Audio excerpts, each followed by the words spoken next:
नमस्कार, आप देख रहे हैं वर्ल्ड नाउ। मैं हूं आपके साथ विवेक शांडिल्य। दुनिया भर की बड़ी खबरों के साथ इस शो में हम बात करते हैं दुनिया की उन खबरों की जिसका सीधा असर पूरी दुनिया पर होता है। हम आपको लेकर चलते हैं दुनिया के कोने कोने में और बताते हैं पूरी दुनिया में इस वक्त क्या घट रहा है, क्या हलचल मची हुई है, किस बड़ी खबर की बात पूरी दुनिया कर रही है। वर्ल्ड नाउ में सबसे पहले आज जिस खबर की बात करेंगे वो है दुनिया के सबसे एडवांस्ड शहर से आई हुई खबर, जिसको आग की लपटों ने घेर लिया है। हांगकांग में एक बहुमंजिला इमारत में आग लग गई, 55 लोगों की जान चली गई, जबकि 250 से ज्यादा लोग अब भी लापता हैं। 300 के आसपास ये संख्या बताई जा रही है। इस खबर की पूरी दुनिया में चर्चा हो रही है। एक ऐसा देश जो मॉडर्न टेक्नोलॉजी की रेस में सबसे आगे है, फिर भी वो आग की इस भयानक त्रासदी से क्यों नहीं लड़ पाया। रिहायशी इलाके में लगी आग ने कुछ ही घंटों में सब कुछ अपनी चपेट में ले लिया। अफरा तफरी मच गई, चीख पुकार मच गई। आखिर कैसे एक साथ 8 इमारतें धू धू करके जलने लगी, आपको बताएंगे। इसके साथ ही हांगकांग की उस पुरानी टेक्निक के बारे में जो इस हादसे का कारण बनी है। ये तो हांगकांग हर मामले में आगे है, हाईटेक है, लेकिन कौन सी वो तकनीक है वहां जैसे हादसे होते हैं जो उसके लिए जिम्मेदार माने जाते हैं। साथ ही बात करेंगे हांगकांग के बारे में, कैसे पड़ोसी चीन मदद कर रहा है, और बात होगी एडवांस्ड हांगकांग की, क्यों हांगकांग को सपनों का शहर कहा जाता है। इसके बाद अगली खबर में बात करेंगे उस हमले की जो सीधा सुपर पावर के सीने पर हुआ है।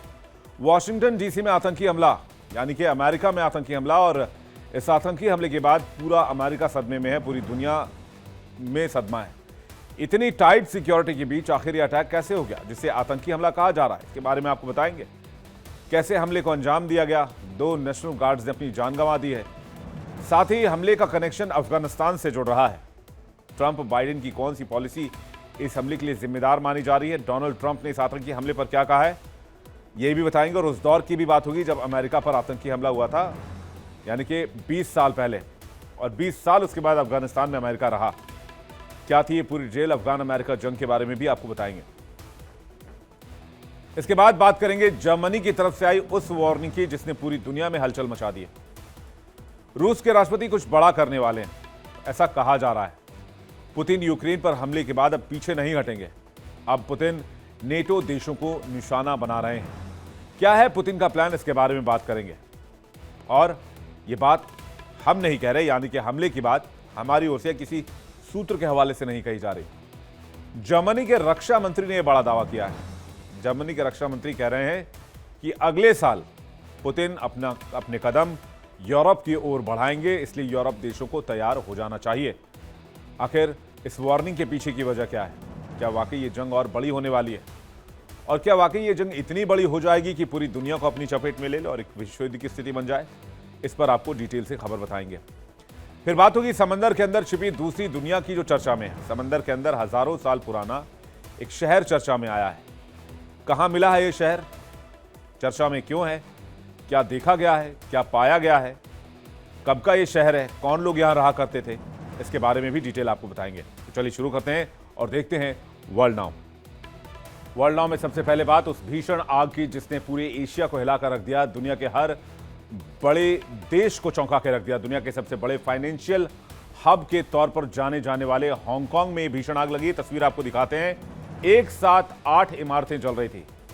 तस्वीरें आपको बड़ी स्क्रीन पे दिखाते हैं किस तरह से ये इमारत जो है वो गगनचुंबी इमारत, पूरी की पूरी इमारत आग की लपटों में आ गई। हांगकांग के ताई पो शहर की तस्वीर आप देख रहे हैं, किस तरह से पूरी इमारत धू धू करके जलती हुई नजर आ रही है। ये पूरी इमारत आग की लपटों में घिरी हुई नजर आ रही है। हालांकि ये रात की विजुअल्स हैं, दिन की तस्वीर टाइम लैप्स में बनाई गई तस्वीर आप देख लीजिए। ये सिर्फ टाइम लैप्स तकनीक से बनाया गया है, जिसमें तस्वीर को फास्ट फॉरवर्ड करके दिखाया गया। आप देखिए ये तस्वीर, आप आग की इस तस्वीर को देखकर बेशक आपका दिल दहल जाएगा। ये एक अंडर कंस्ट्रक्शन इमारत थी। हालांकि कहा जा रहा है कि कुछ हिस्सों में लोग रह भी रहे थे। हांगकांग के ताइपो शहर में एक बड़े रिहायशी कॉम्प्लेक्स की तस्वीर आप इस वक्त देख रहे हैं। जरा फुल स्क्रीन तस्वीर हम आपको दिखाते हैं। इस हादसे में अब तक 55 लोगों की जान जा चुकी है, 15 लोग घायल हैं, और इसके अलावा 257 से ज्यादा लोग लापता हैं। कई सोर्सेस तो 300 लोगों के लापता होने की बात कह रहे हैं। हांगकांग में पिछले 3 दशकों में यह आग का सबसे भयानक तांडव है। आग की विनाश लीला, अब से पहले शायद आपने ऐसी तस्वीरें नहीं देखी होंगी जिसमें पूरी की पूरी इमारत जल रही हो। कॉम्प्लेक्स में मौजूद हर घर आग की चपेट में हो। आग इतनी तेजी से फैली कि कई टावर पल भर में धुएं और लिफ्टों से गिर गए। आग घरों से बाहर निकल रही है जैसे कोई ज्वालामुखी फट पड़ा हो। आसमान छूती आग की एक लपटें खौफ पैदा कर रही हैं। दहकते शोलों की जो तस्वीरें सामने आई हैं, इनमें धुएं के गुबार, आग की लपटें, उनको काबू करने में जुटे फायर फाइटर्स और अफरा तफरी के माहौल को देखा जा सकता है। आग की ये लपटें कई किलोमीटर दूर तक दिखाई दी। कई घंटे के बाद भी आग को पूरी तरीके से कंट्रोल नहीं किया जा सका है। अब तक सिर्फ एक इमारत में लगी आग को काबू किया जा सका है। जिन इमारतों से आग बुझाई गई है उनमें भी अभी भी धुआं निकलता हुआ देखा जा सकता है। अब सवाल यह है कि आग लगी कैसे।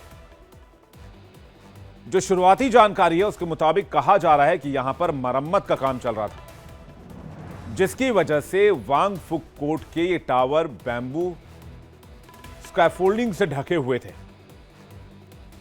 हांगकांग में निर्माण और मरम्मत कार्यों में बैम्बू स्कैफोल्डिंग का इस्तेमाल होता है बहुत ज्यादा। आपने देखा होगा कि इमारत के बाहर, हमारे देश में लोहे की स्कैफोल्डिंग का इस्तेमाल किया जाता है, लेकिन यहां बांस की तकनीक का इस्तेमाल किया जाता है।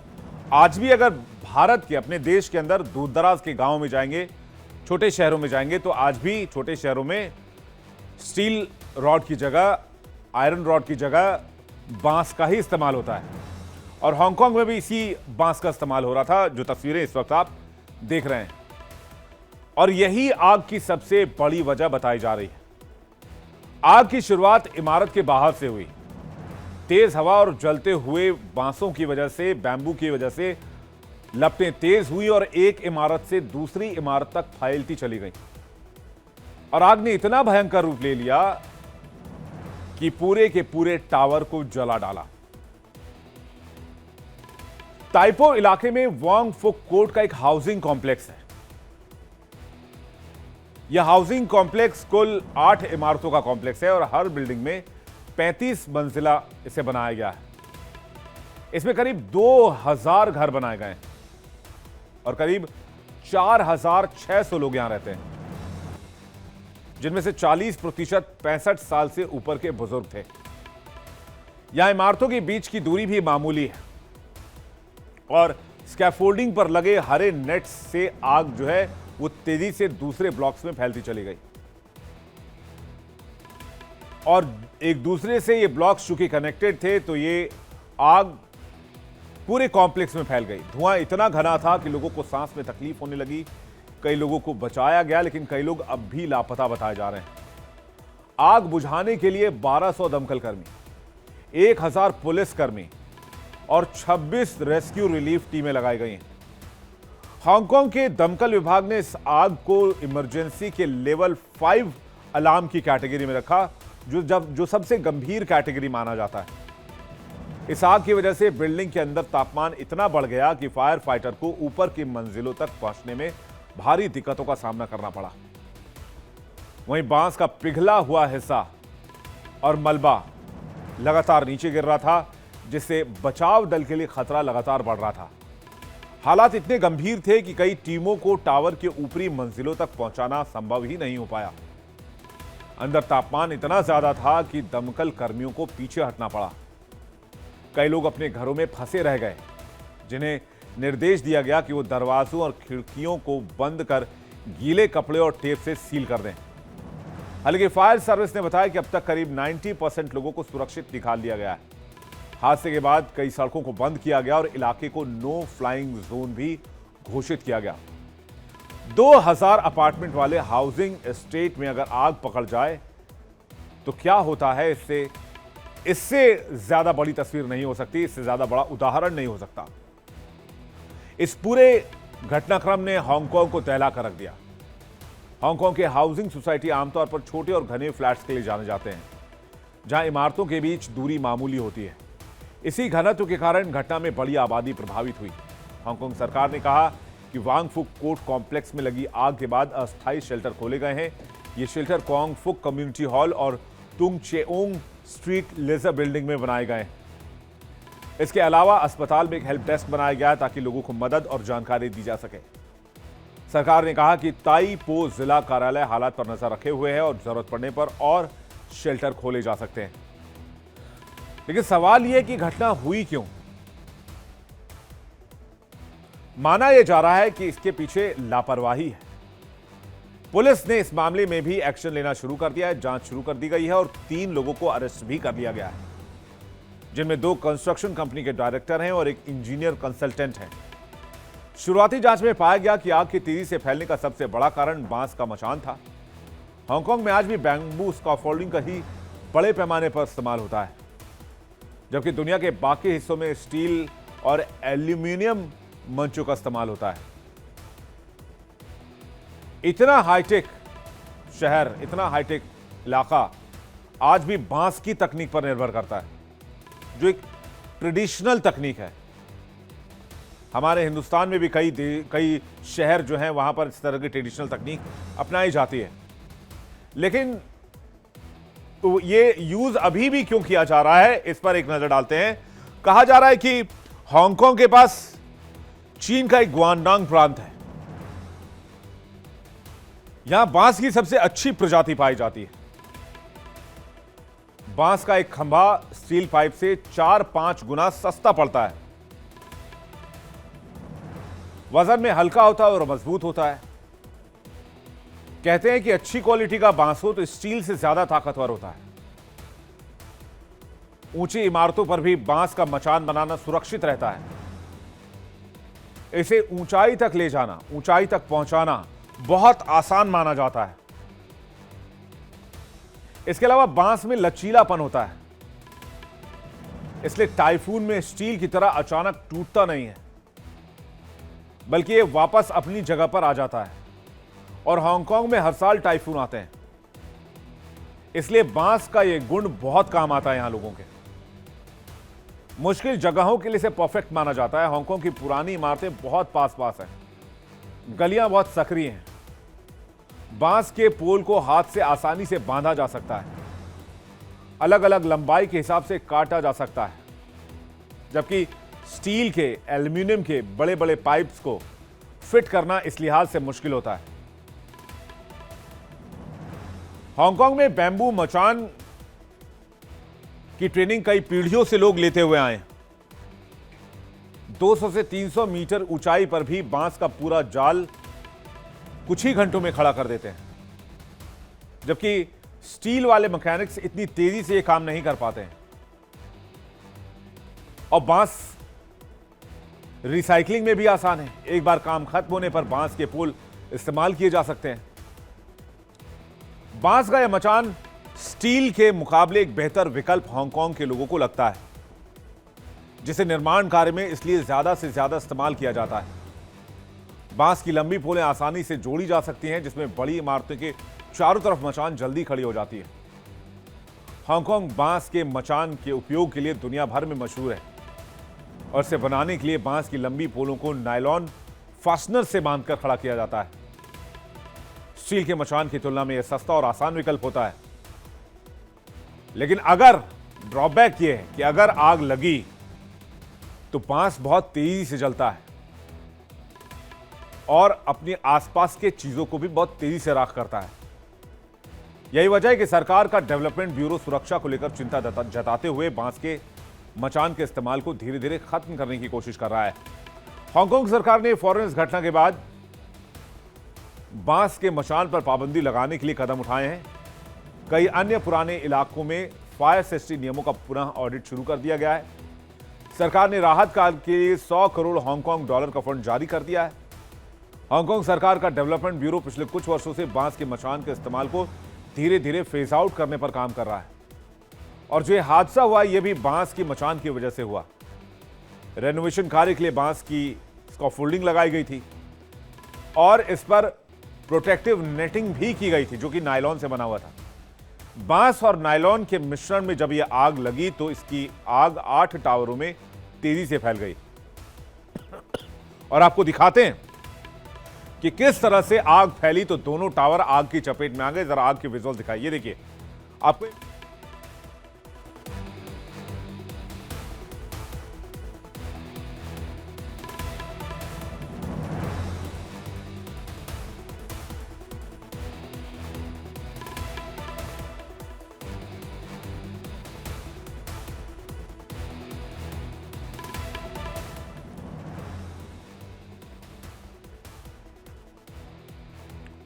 हांगकांग में आगामी 7 दिसंबर को विधान परिषद के चुनाव होने हैं, लेकिन तमाम राजनीतिक पार्टियों ने आग की घटना को देखते हुए अपनी चुनावी कैंपेन को फिलहाल रोक दिया है। ताइपो हांगकांग के उत्तरी हिस्से का एक मुख्य इलाका है और यह मुख्य चीनी शहर शेनझेन के बॉर्डर के पास है। इसलिए इस अग्निकांड के बाद चीन ने भी मदद का हाथ बढ़ाया है। चीन के राष्ट्रपति शी जिनपिंग ने घटना पर दुख जाहिर किया है और हर संभव मदद देने का भरोसा दिया है। शी जिनपिंग ने रेड क्रॉस को 2 मिलियन युआन लगभग 28 लाख हांगकांग डॉलर दिए हैं। हांगकांग रेड क्रॉस ने अस्थायी आश्रयों में चिकित्सा और सामग्री वितरण भी शुरू कर दिया है। वहीं वांग फुक कोर्ट अग्निकांड के बाद राहत कार्य को मजबूती देने के लिए कई चीनी कंपनियां भी आगे आई हैं।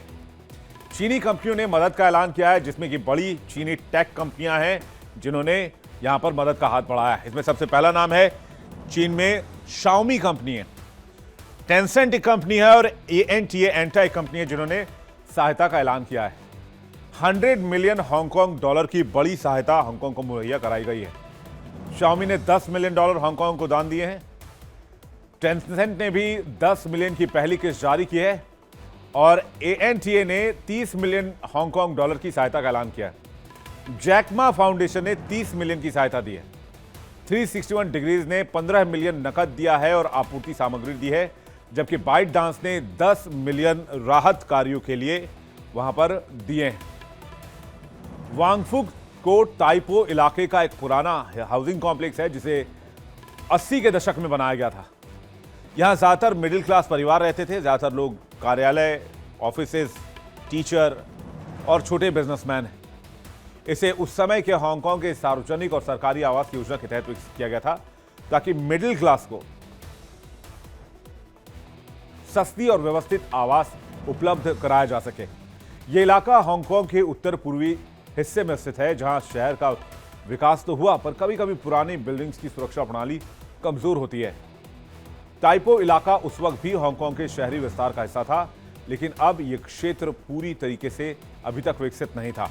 इस कारण वांगफुक कोर्ट का निर्माण उस समय की तकनीक, निर्माण और सामग्री और सुरक्षा मानकों के हिसाब से हुआ था, जो आज के आधुनिक समय के लिहाज से काफी पीछे हो चुका है। हांगकांग में जो भीषण अग्निकांड हुआ वो 17 साल पहले हुए हादसे की याद भी दिलाता है। हांगकांग में नंबर 5 अलार्म वाली आग इससे पहले 2008 में कार्निवल कोर्ट में लगी थी, जिसमें लोग तो मारे गए थे और करोड़ों का नुकसान भी हुआ था। आपको हांगकांग के उन हादसों के बारे में बताते हैं जो आग लगने के मामले में अब तक खतरनाक माने जाते हैं, जिसमें सबसे पहले जिक्र होता है कार्निवल कोर्ट अग्निकांड का। 16 अगस्त 2008 को वान चाई में भीषण हादसा हुआ, जिसमें 14 मंजिला कार्निवल कोर्ट में इमारत में आग लग गई। यह इमारत 1962 में बनी थी और काफी पुरानी हो चुकी थी। आग ने पूरी इमारत को अपनी चपेट में ले लिया, जिससे इमारत पूरी तरीके से ध्वस्त हो गई और आग में जलकर करीब 5 लोगों की मौत हो गई और 55 घायल हो गए, जबकि 300 लोग इस हादसे के बाद बेघर भी हुए थे। फिर गाले बिल्डिंग अग्निकांड भी लोग भूल नहीं पाए हैं, जो 1996 में कोवलून के कमर्शियल बिल्डिंग में लगी थी। गाले बिल्डिंग में आग लगने की वजह जो सामने आई वो गैस लीकेज की वजह थी, जिससे आग बिल्डिंग में तेजी से फैल गई। इस घटना में 41 लोगों की मौत हुई। इन घटनाओं ने हांगकांग के भवन सुरक्षा नियमों को कड़ा करने की दिशा में कई कदम उठाए गए। 1996 के बाद हांगकांग में फायर सेफ्टी नियमों में कई सुधार किए गए। इस वजह से अगले कई वर्षों तक इस तरह का कोई बड़ा हादसा नहीं हुआ। लेकिन वांगफुक कोर्ट की आग ने हांगकांग के पुराने हादसों की याद दिला दी और आवासीय इलाकों की सुरक्षा उपायों और इंतजामों पर भी गहरा सवाल छोड़ दिया है। हांगकांग को दुनिया के सबसे एडवांस्ड और हाईटेक शहरों में से एक माना जाता है। हांगकांग सिलिकॉन हार्बर के नाम से जाना जाता है और 2025 में IMD के वर्ल्ड डिजिटल कॉम्पिटिटिवनेस रैंकिंग में इसने 4था स्थान हासिल किया था।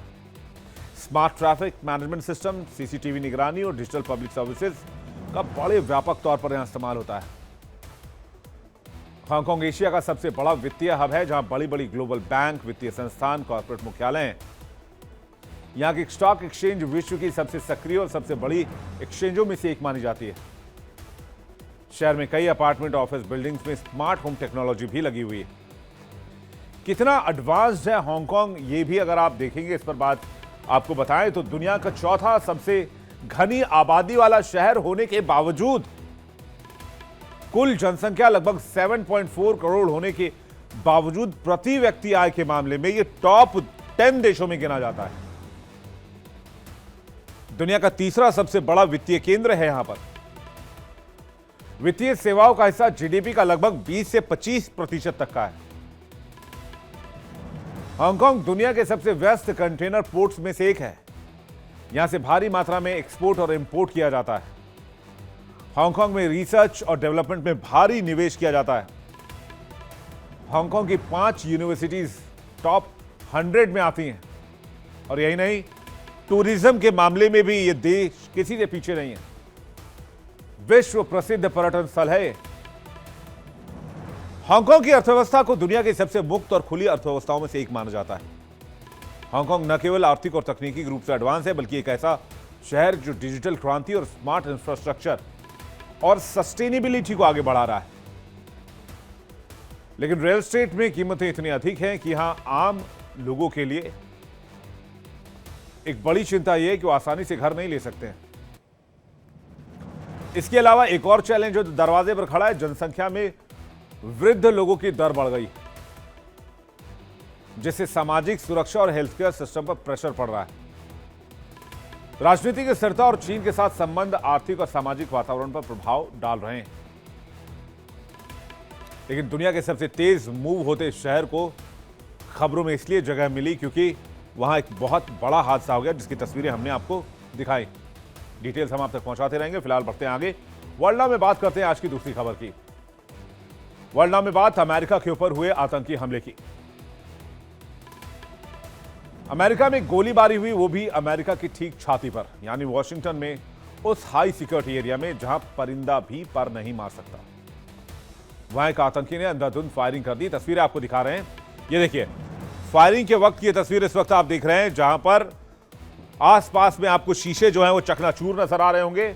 और इसमें से आप देखिए कि यहां पर जो नेशनल गार्ड्स हैं वो एक्टिव हो गए हैं और जो शख्स फायर कर रहा था, जो आतंकी फायर कर रहा था, उसको कैसे दबोचा जा रहा है। यहां पर काफी ज्यादा सिक्योरिटी पर्सनल आपको दिख रहे हैं, सब मिलकर उसको कंट्रोल करने की कोशिश कर रहे हैं। हालांकि इसे गिरफ्तार कर लिया गया है। यह अमेरिका की राजधानी वॉशिंगटन डीसी की तस्वीर है, जहां दिल दहलाने वाली घटना ने सुरक्षा एजेंसियों के हाथ पैर ठंडे कर दिए। और यह सब कुछ हुआ व्हाइट हाउस से चंद कदम की दूरी पर।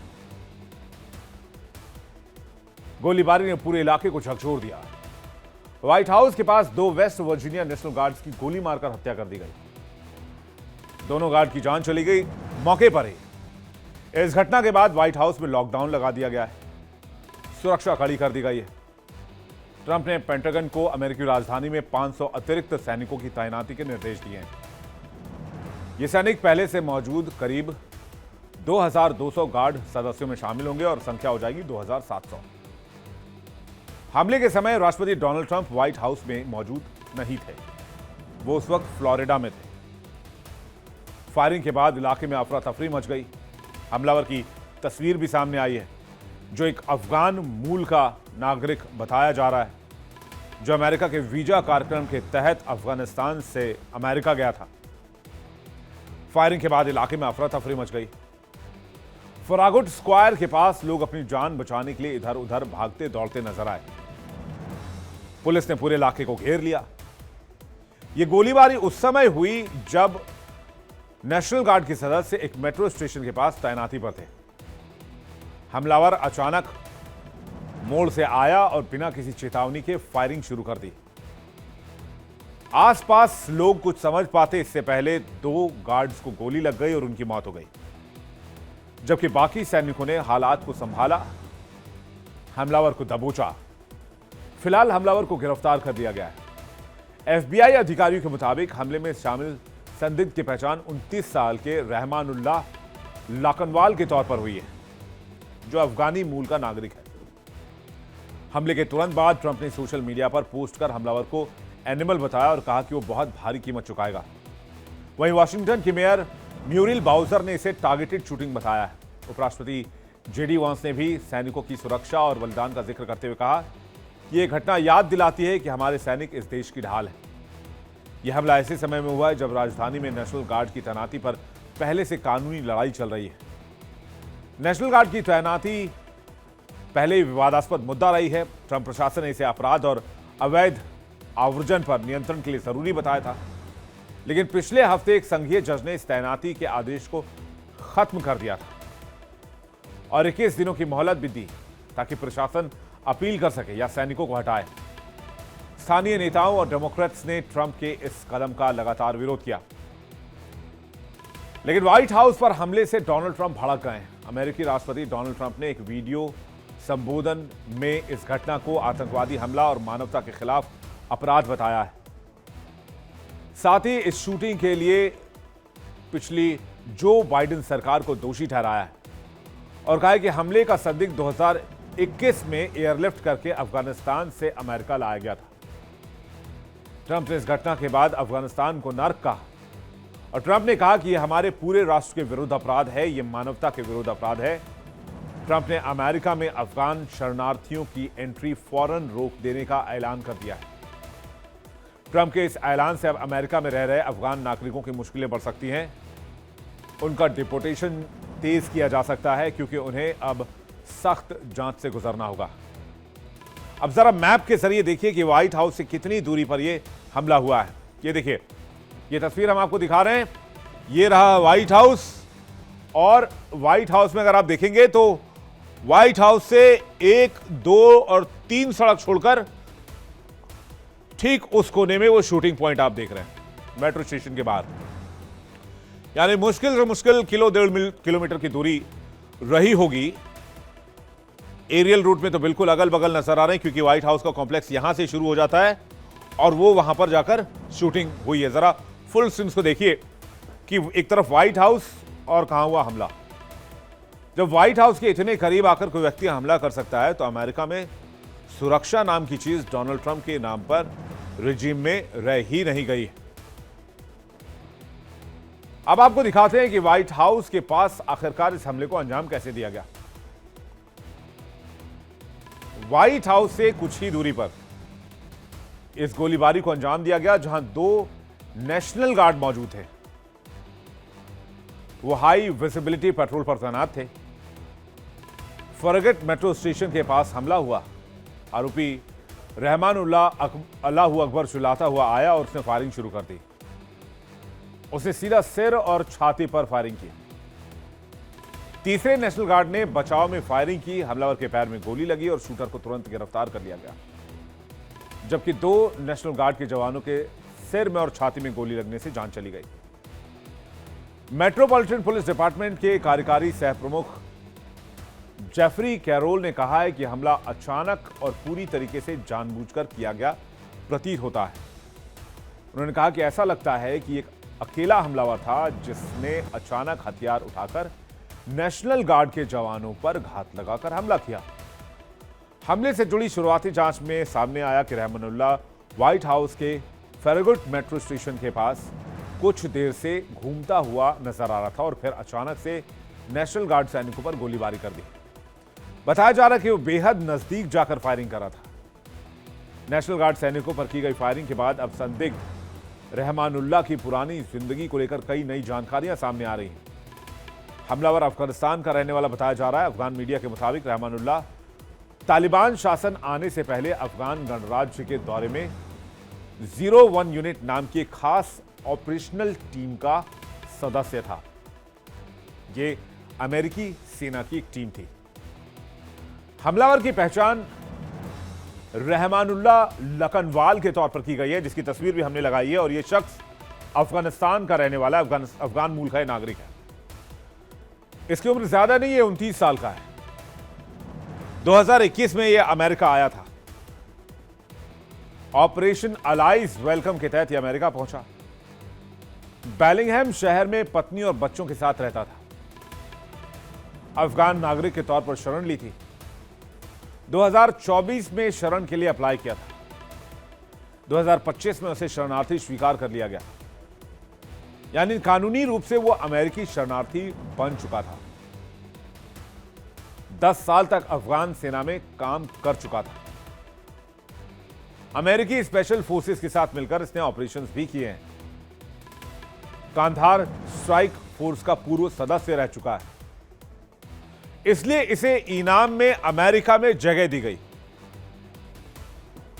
अमेरिका ने अफगान नागरिकों की इमिग्रेशन से जुड़ी सभी प्रोसेस इस घटना के बाद फौरन रोक दी।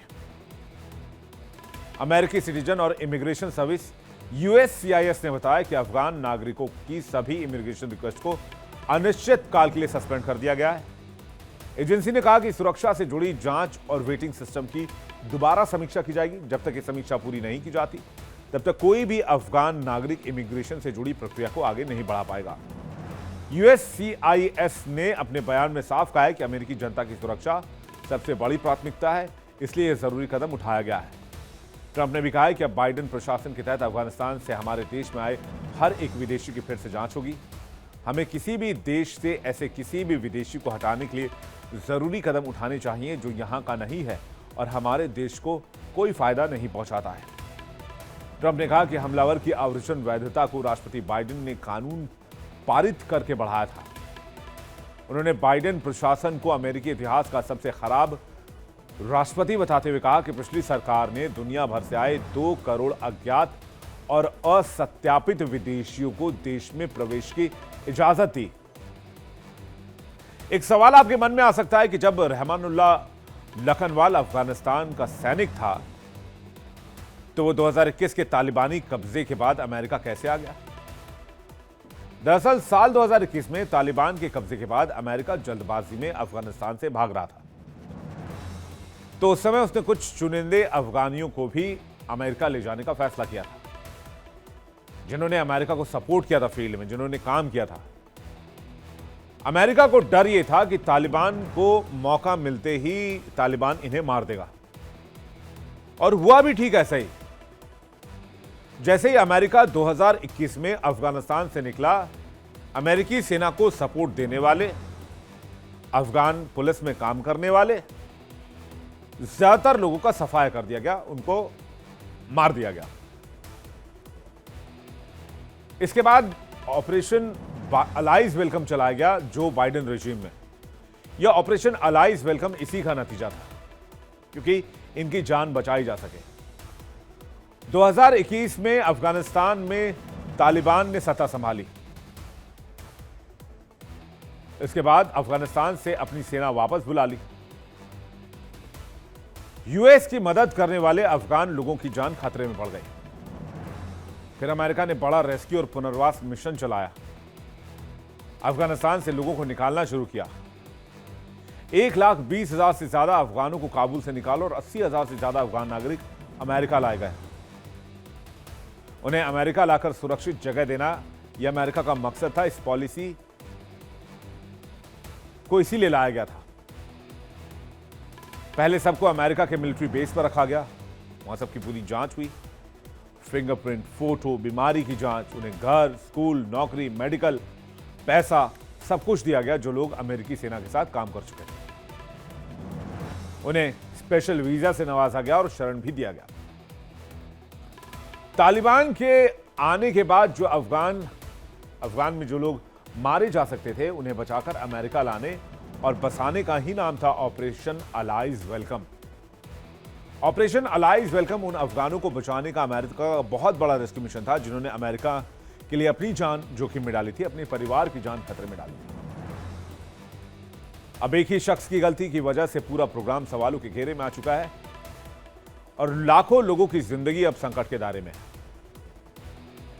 व्हाइट हाउस के करीब हुआ यह मामला उस हमले की भी याद दिलाता है जो आज भी अमेरिका के जख्म को गहरे करता है, क्योंकि उसमें भी आतंकियों का कनेक्शन अफगानिस्तान से ही था। ये फाइल विजुअल जो आप इस वक्त देख रहे हैं, 9/11 का यह हमला जो अमेरिका पर हुआ सबसे बड़ा आतंकी हमला था, जिसे 2001 को अंजाम दिया गया था। इसमें 2 बड़ी इमारतें, वर्ल्ड ट्रेड सेंटर के ट्विन टावर्स को एरोप्लेन से धमाका करके उड़ा दिया गया था। करीब 3,000 लोग मारे गए। न्यूयॉर्क में इसके अलावा इन 2 टावर्स के अलावा 7 और इमारतें ढह गई। अमेरिका में आपातकाल घोषित करना पड़ा। पूरे देश में 3 दिन तक उड़ानें बंद रखी गईं और इस हमले का मास्टरमाइंड था उसामा बिन लादेन और उसके आतंकी संगठन अलकायदा को पूरा सहारा और ट्रेनिंग कैंप दे रहा था तालिबान, जो उस समय अफगानिस्तान की सरकार था। तालिबान ने उसामा को पकड़कर अमेरिका को देने से भी साफ मना कर दिया। इसलिए अमेरिका ने तय किया कि आतंकियों को खत्म करने के लिए वो अफगानिस्तान में अपनी फोर्स भेजेगा और तब जाकर अमेरिका अफगान जंग की शुरुआत हुई। इसे अमेरिका तालिबान जंग के नाम से भी जाना जाता है। क्या हुआ था, कैसे हुआ था, जल्दी से इस जंग पर एक बार नजर डाल लेते हैं। 7 अक्टूबर 2001 को अमेरिका ने अफगानिस्तान पर हमला कर दिया। सिर्फ 2 महीने में तालिबान की सरकार गिर गई, लेकिन तालिबान ने हथियार नहीं डाले और लड़ता रहा। लेकिन इस दरमियान उसामा बिन लादेन वहां से भाग गया। लेकिन अमेरिका ने उसामा बिन लादेन को 2011 में पाकिस्तान में एबटाबाद में ढूंढ निकाला और मार दिया। अमेरिका ने अफगानिस्तान में नई सेना, पुलिस और सरकार बनाने में काफी मदद की। 20 साल तक अमेरिकी सेनाएं वहां पर रहीं, ऑपरेशंस करती रहीं और तालिबान से लड़ती रहीं। मकसद सिर्फ एक था, तालिबान दोबारा सत्ता में ना आ सके। 20 साल में $2 ट्रिलियन से ज्यादा खर्चे। 2020 में ट्रंप सरकार ने तालिबान से शांति समझौता कर लिया और अमेरिकी सरकार सेना को अफगानिस्तान से वापस निकालने का फैसला किया। जो बाइडेन ने 2021 में पूरी अमेरिकी सेना वापस बुला ली और अफगानिस्तान पर 2021 से एक बार फिर से तालिबान का कब्जा हो गया। यानी अमेरिका जहां से चला था घूम फिरकर वहीं पर आ गया और आखिरकार तालिबान को अफगानिस्तान सौंप कर उसे इलाके से निकलना पड़ा। अमेरिका 2001 में अफगानिस्तान गया था अलकायदा और तालिबान को खत्म करने और 9/11 जैसे हमले ना हो, इसलिए वो 20 साल रहा।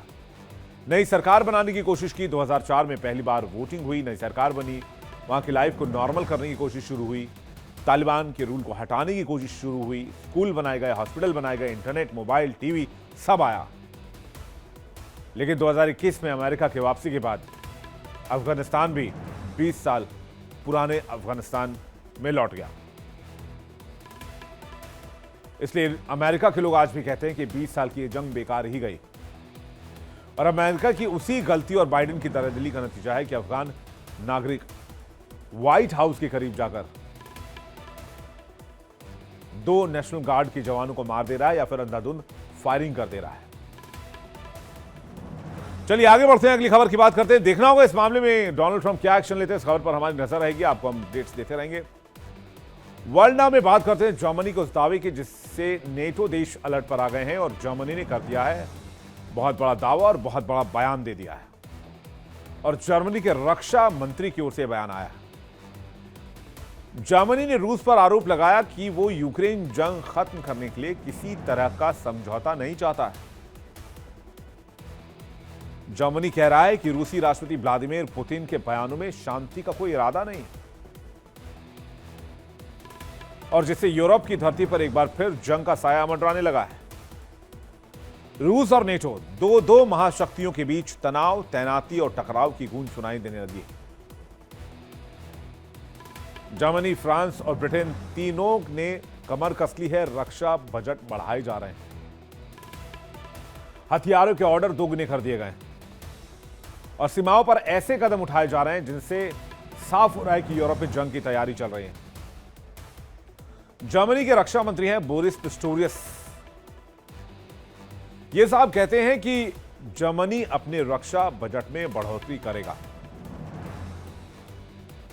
साथ ही यूक्रेन को सैन्य मदद भी बढ़ाएगा। यानी रूस कोई हिमाकत करे तो सहयोगी मुंहतोड़ जवाब देने की तैयारी करें। जर्मनी के विदेश मंत्री पिस्टोरियस ने चेतावनी दी कि रूस अगले 4 साल में किसी नेटो देश पर हमला कर सकता है। उन्होंने यह बात बर्लिन फॉरेन पॉलिसी फोरम में कही। जानकारी मिली है कि जर्मन खुफिया एजेंसियों के मुताबिक रूस 2029 तक नेटो के खिलाफ युद्ध की तैयारी कर रहा है। उनका कहना है कि रूस की महत्वाकांक्षा सिर्फ यूक्रेन तक सीमित नहीं रहेगी। उसने पिछले कुछ सालों में अपनी सैन्य ताकत और हथियार उत्पादन क्षमता को काफी बढ़ाया है। रूस ने अपनी अर्थव्यवस्था और समाज को काफी हद तक युद्ध के हिसाब से ढाल दिया है। साथ ही रूस जरूरत से ज्यादा सैनिकों की भर्ती कर रहा है। लगभग हर महीने एक नई डिवीजन तैयार की जा रही है। और ये कोई खुफिया फुसफुसाहट नहीं है, ये गठबंधन का ऑफिशियल अलर्ट है। और इस बयान ने यूरोप के हर बड़े सैन्य मुख्यालय के सायरन बजा दिए। सबसे पहले हरकत में आया जर्मनी। रक्षा बजट में रिकॉर्ड बढ़ोतरी, नए हथियारों का ऑर्डर, अत्याधुनिक फाइटर जेट, मिसाइल शील्ड और साइबर कमांड के लिए अलग से कोष। जर्मनी का मैसेज क्लियर है, अगर रूस सीमाएं लांघेगा तो जवाब पहले से तेज और घातक होगा। रूस को लेकर नेटो महासचिव मार्क रूटे ने भी अलर्ट जारी किया है और कहा है कि यूक्रेन युद्ध में अगर शांति समझौता भी हो जाए तब भी रूस यूरोप के लिए लंबे समय तक खतरा बना ही रहेगा। उन्होंने यह कहा, बयान दिया कि ब्रसेल्स में स्पेनिश अखबार एल पाइस को दिए इंटरव्यू में कहा, नेटो महासचिव ने यूरोप को अलर्ट करते हुए कहा कि यूरोप का कोई भी देश ये ना सोचे कि वो सुरक्षित है। उन्होंने कहा कि रूसी मिसाइलें कुछ ही मिनटों में किसी भी यूरोपीय शहर को खाक में मिला सकती हैं। रूटे ने यूक्रेन मुद्दे पर ट्रंप की कूटनीतिक कोशिशों की भी तारीफ की। उन्होंने कहा कि नया शांति प्रस्ताव आगे बातचीत की अच्छी शुरुआत है। उन्होंने कहा कि ट्रंप ने नेटो देशों पर रक्षा खर्च बढ़ाने के लिए जो दबाव बनाया वो बिल्कुल जरूरी था। उन्होंने नेटो सदस्य देश स्पेन को आने वाले समय में अपनी रक्षा बजट और बढ़ाने की सलाह दी है। नेटो अब 2% जीडीपी से अधिक रक्षा खर्च पर जोर दे रहा है और जर्मनी ने 2029 तक रक्षा बजट को 160 बिलियन यूरो तक बढ़ाने का ऐलान कर दिया है। और यह दावा जर्मनी की हालिया इंटेलिजेंस रिपोर्ट्स पर आधारित है, जो यूक्रेन युद्ध के बाद रूस की आक्रामकता को नेटो के लिए सीधा खतरा बताती है। पुतिन की सोच को बाल्टिक तक फैलाने की कोशिश की जा रही है रूसी फोर्सेस की तरफ से। नेटो इसे रोकने के लिए रक्षा बजट बढ़ा रहा है, लेकिन विशेषज्ञ चेतावनी देते हैं कि यूक्रेन को मजबूत रखना ही असली रोकथाम है। अगर यूक्रेन गिरता है, यानी कि हारता है, सीजफायर होता है, तो 2029 से पहले भी रूस नेटो देशों में घुस सकता है, यूरोपीय कंट्री को इन्वेड कर सकता है। नेटो देशों का मतलब बजट बढ़ाने का कि समझिए कि कितने बिलियन डॉलर का इस्तेमाल होगा।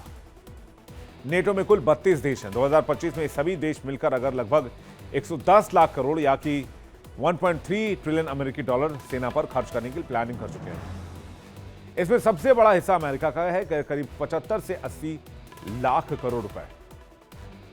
बाकी 31 देश मिलकर करीब 30-35 लाख करोड़ रुपए खर्च करते हैं। यानी कुल खर्च का 70% सिर्फ अमेरिका देता है, बाकी 30% यूरोप और कनाडा मिलकर देते हैं। नेटो का नियम है कि हर देश अपनी कमाई का कम से कम 2% सेना पर खर्च करेगा। 2025 में सभी 32 देश 2% पूरा कर रहे हैं। पहली बार इतिहास में ऐसा है कि रूस यूक्रेन युद्ध की स्थिति को लेकर भी दूसरे देशों में टेंशन बढ़ रही है। जर्मनी सिर्फ अपने लिए नहीं, यूक्रेन के लिए भी मैदान में उतर चुका है। कीव को भेजी जा रही है नई सैन्य मदद, जिसमें लंबी दूरी की मिसाइलें हैं, एंटी एयरक्राफ्ट सिस्टम है, बड़ी संख्या में बख्तरबंद गाड़ियां हैं। यह सब रूस को सीधे सीधे चेतावनी है कि यूक्रेन अकेला नहीं है। यूक्रेन का युद्ध अब सिर्फ यूक्रेन तक सीमित नहीं रहा है। रूस के ड्रोन और रूस की मिसाइल्स नेटो की सीमाओं तक पहुंचकर एक नए खतरे का रूप ले चुके हैं। पोलैंड, रोमानिया, लिथुआनिया, फिनलैंड, इन सभी देशों ने हवाई सीमा उल्लंघन की घटनाओं पर लगातार शिकायत दर्ज कराया है। नेटो का कहना है कि अगर रूस का कोई ड्रोन या मिसाइल हमारे आसमान में दिखा तो इसे संभावित हमला माना जाएगा। और जर्मनी ही नहीं, ब्रिटेन, फ्रांस के भी तेवर देखकर ऐसे ही लग रहे हैं कि ये भी रूस के खिलाफ एक्शन में आ चुके हैं। ब्रिटेन अपनी रॉयल एयरफोर्स को पूर्वी यूरोप में तैनात कर रहा है। फ्रांस ने कहा है कि अगर रूस ने नेटो को ललकारा तो फ्रांस भी पीछे नहीं हटेगा। हम पहले जवाब देंगे। दोनों देशों के बयान यूरोप में माहौल बदलने के लिए काफी हैं। अब दुनिया देख रही है एक ऐसा गठबंधन जो 26 से ज्यादा देशों में फैला है और अपने सबसे बड़े विरोधी रूस के लिए एक्शन में आ चुका है और रूस की हर हरकत पर नेटो नजर रख रहा है। तो अलग अलग लीडर्स की तस्वीर आपको दिखाते हैं। देखिए कैसे इस वक्त पूरी दुनिया में हलचल मची हुई है। जरा फुल स्क्रीन और वॉर की तस्वीर भी, युद्ध की तस्वीर आपको दिखाते हैं, जहां रूस यूक्रेन युद्ध में लगातार जंग जारी है।